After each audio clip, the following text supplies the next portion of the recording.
Okay, so here I am, another hater on the new Battlefront. Don't yell at me yet in the comments, like seriously. Just let me voice my opinion and let me tell you why Battlefront isn't that good of a game.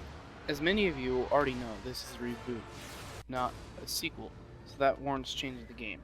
However, it's not like the original game at all, so it should hardly be called a reboot. The game has many differences to the original games, and hardly any similarities. I mean, what's a star card? Am I right?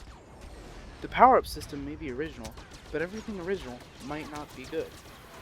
The power-up system is a huge nuisance. Whereas the game is played to get the power-ups instead of capturing the Y-wing signal lock on things. Whatever they're called. Uplinks, I think? This is mainly due to the point that vehicles are power-ups, so the player wants to get an ATST or a TIE or an X-Wing and just waits for the power-up instead of playing the objective. The vehicles should spawn how they did in the originals. That way, we have less people running for the random scattered power-ups in the field.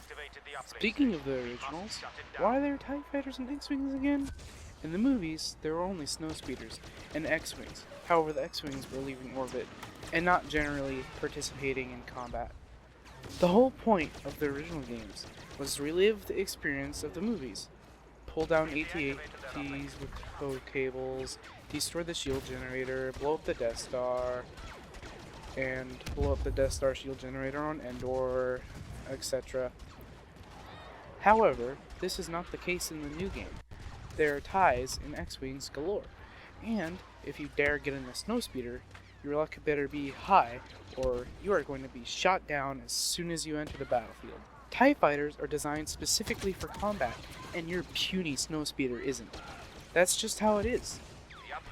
The game also has no purpose to the deployment of the AT-ATs either, due to the fact that orbital strikes are available. If you can nuke it from orbit, why invade? Oh, that's right, they wanted it to be different, and not like the original games or movies. Also, what's funny is that the AT-ATs have shields instead of the base. Luke said the armor is too tough for blaster fire, not the shields. That last thought brings me to the next topic. Shooting at the AT-ATs with their shields down actually does damage. Are you crazy? Why can't we just have a bunch of snow speeders? About 4 or 5 so the rebels actually have a chance of winning. Oh, because that would actually be balancing the game, wouldn't it?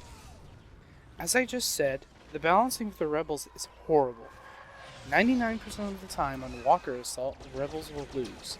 I personally haven't seen the rebels win yet, but others have. Rebels don't have any ground vehicles, not even Tauntauns. Tauntauns, man. Like seriously, at least Tauntauns. They should at least have Tauntauns.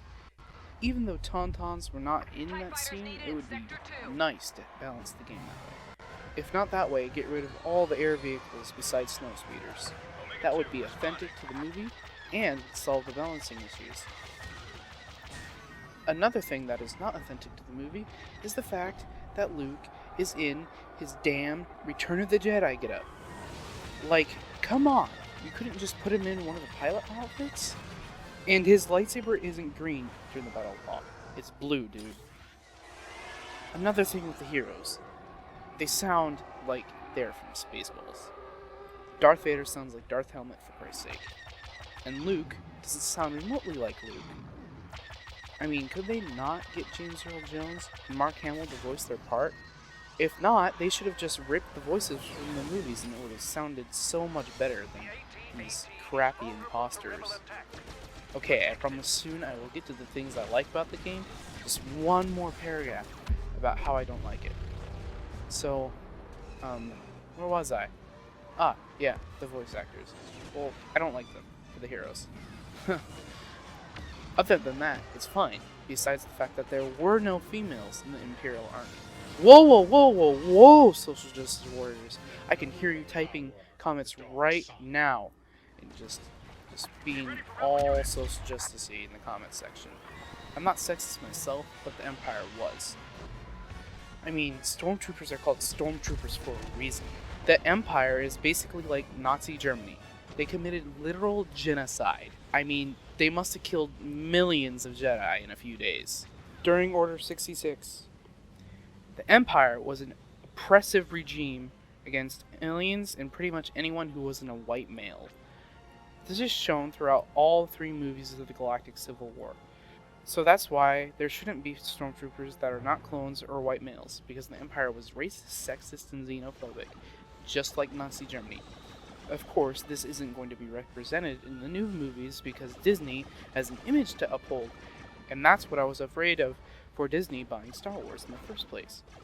Also, for all you social justice warriors, the Empire after Episode 6 eventually gets civil rights, and they start enlisting everyone because of Grand Admiral Thrawn. He picked up the scraps of the Empire and all the factions that came from it and turned it all into one, and gave people civil rights and just basically made everyone good in the Empire. He's a cool guy, actually. Look him up. But anyway, back to the game.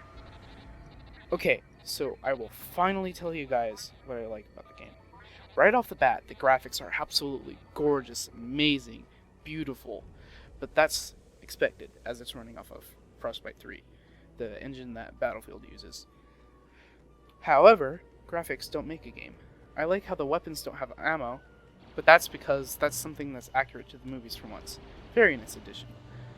I like that they kept an improved third person and brought back first person vehicles. It was in the first game, but for some reason not very much in the second for some reason.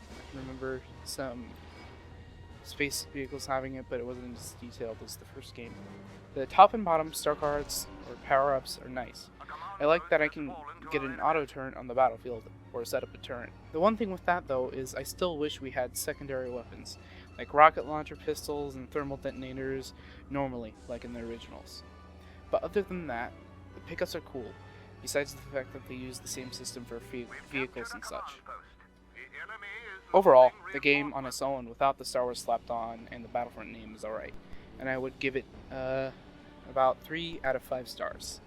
But with the Star Wars branding and the Star Wars name and everything else, I would only give it 1 star, because it doesn't live up to my expectations to what a Star Wars game and a Battlefront game should be.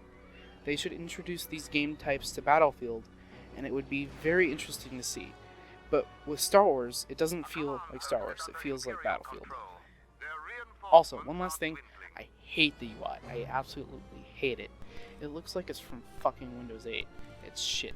We couldn't have a more grungy Star Wars-y UI? Like seriously, this UI belongs in a free-to-play or Star Trek game, not Star Wars. Anyway, that's why I don't like the new Battlefront, and why I won't be purchasing it. I would not recommend it. I hope you all have a nice day.